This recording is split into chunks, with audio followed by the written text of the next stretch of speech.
I want to take a look at two Packers first rounders that right now things have not really gone well for them this season. They're two guys that, as Packers fans, we're hoping to see them take some big strides for this year. First off, Lucas Van Ness in his second season being a first-round pick, number 13 overall. And then Eric Stokes being a first-round pick a few years back, dealt with injuries in his second and third season.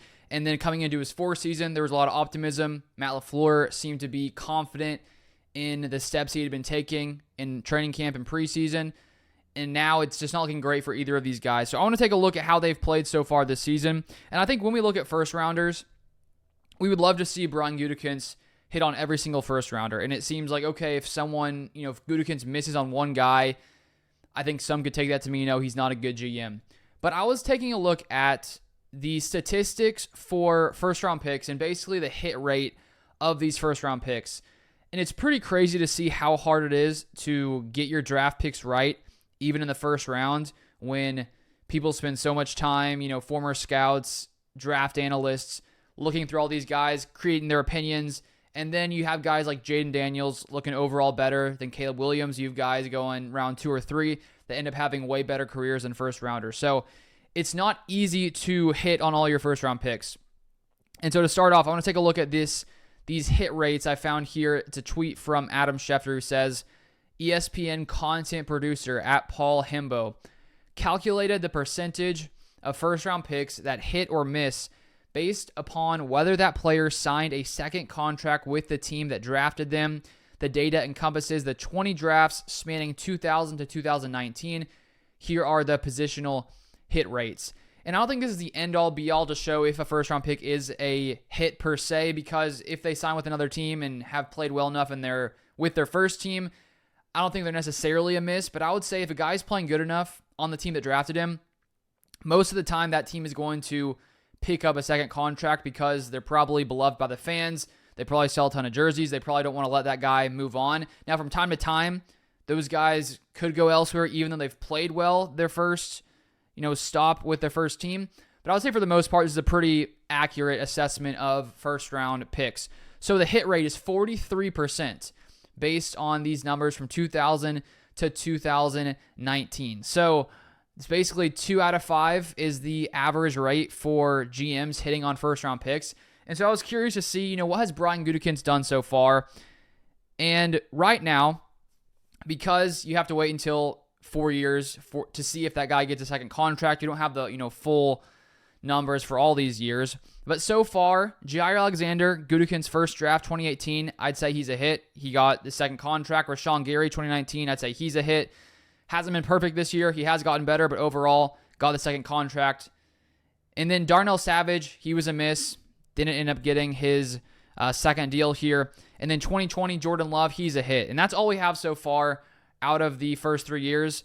And this next year, we'll see Eric Stokes. Does he stay? Does he go? So that's 3 for 4 on his first 4 draft picks in the first round, which would be 75% hit rate, which is much better than the average 43%.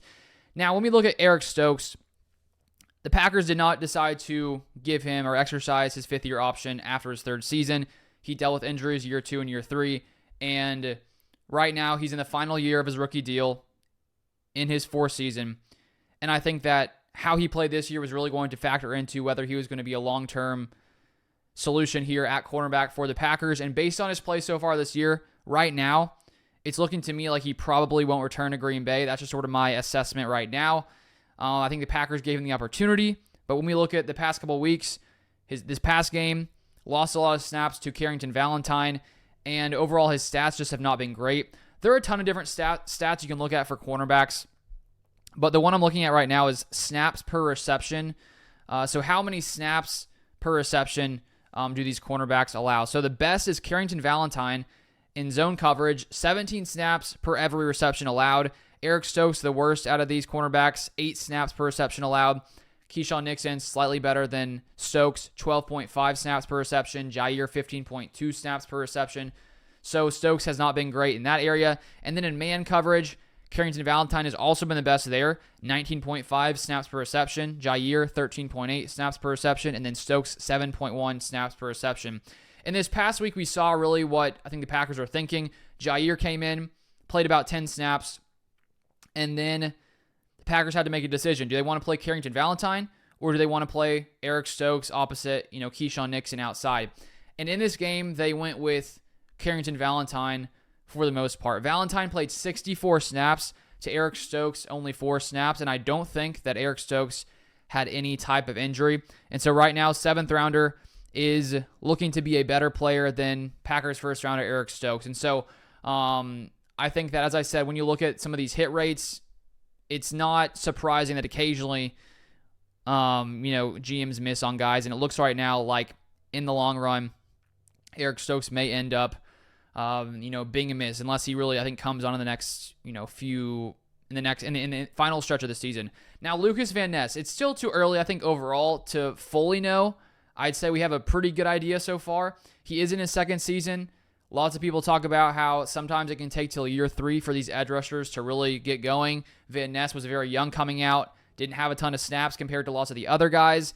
Some saw it as a risk because, you're taking a chance on a young guy who maybe hasn't developed a ton, and I think the Packers like to try to develop players. But so far for Van Ness, it has not been pretty in either year. Last season, he was 116th in pass rush win percentage per PFF at 6.9%. And so far this year, he has the same pass rush win percentage number, 6.9%. So he hasn't taken a step forward in that area. He only has 7 pressures on 257 snaps. JJ Inabare has 13 pressures on slightly more snaps. And overall this season, Van Ness is 106th at edge rusher at pass rush win percentage among guys who have at least 50 snaps this NFL season. So he is only in his second year. I'm not saying it's necessarily the end for him, but so far it just hasn't looked good. And if you look at his draft class, 2023, he was the 3rd edge rusher selected in that draft at 13 overall by the Packers. Obviously, high expectations. And so far, looking at 2024 this season, looking at all edge rushers from the 2023 draft class, he ranks 19th in pass rush win percentage. There's tons of guys, 2nd rounders, 3rd rounders, that are better than him from 2023. So selected number 3 currently, at least in pass rush win percentage, and 19th in the NFL. So it has not been good so far. If he really does, if the Packers want to end up bringing him back after his, 4th season, whatever it is, it's still a while away. He's going to really need to take some big strides forward. I think lots of us were hoping this season we'd sort of see that start to happen. Preston Smith, of course, traded away, and now we haven't really seen much production from Van Ness. Only 1 sack this season. And then Brenton Cox Jr. this past week got his first snaps of the season for the Packers, undrafted player, and he already has as many sacks as Lucas Van Ness. Van Ness played 25 snaps last week. Brenton Cox played 22. So already Cox is getting up there with Van Ness's snaps.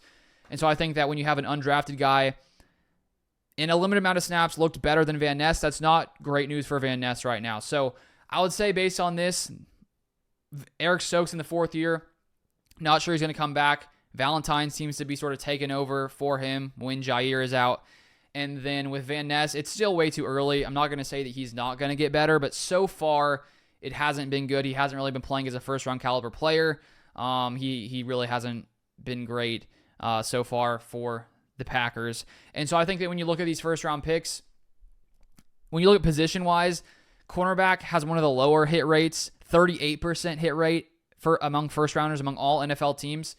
And then when you look at QB, 46%. The highest hit rate is center at 92%. So if you want a center, first-rounders typically pan out. And so that's just where even good GMs miss occasionally. And I think overall Brian Gutekunst is a solid GM. Some guys he's missed on. There's no doubt about that, but so do pretty much most GMs in the NFL. I'll be curious to see, which teams have the lowest hit rates. There have to be some out there with, 20% hit rates, 15% hit rates, with the average being 43.